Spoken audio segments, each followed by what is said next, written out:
বন্ধুগণ, এই যে নদীর মধ্যে ট্রাক্টর নামিয়া এই যে বালু ওঠেবার ধরছে, এটা হচ্ছে সিপাহীপাড়া পার হয়ে যে পাঙ্গা নদীর ব্রিজ। এই ব্রিজ থেকে আমরা ফটোটা তুলছি, কারণ প্রশাসনের দৃষ্টি আকর্ষণ করার জন্য। কারণ এখানকার এই যে এখানকার ভিলেজ পুলিশ নাম আমরা এখন প্রকাশ করছি না, আমরা তদন্ত সাপেক্ষে এসপি লেভেলে কথা বলবো জলপাইগুড়ি।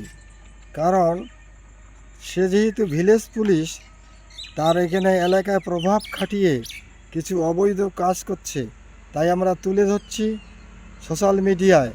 আগামী দিনে এই ভিলেজ পুলিশের বিরুদ্ধে পদক্ষেপ নেওয়া হবে। ডিএম লেভেলে আমরা বসবো যে একে কোন অথরাইজ দেওয়া হয়েছে। এইখানে সে প্রতিনিয়ত ট্রাক্টরের মাধ্যমে বালু তুলে বিক্রি করছে অবৈধভাবে। তাকে কি কোনো লাইসেন্স দেওয়া আছে কি না আমরা জানতে চাই প্রশাসনের কাছে। তাই আমরা সমস্ত এলাকায় জানাই দিলাম, ধন্যবাদ, এবং সোশ্যাল মিডিয়ার মাধ্যমে।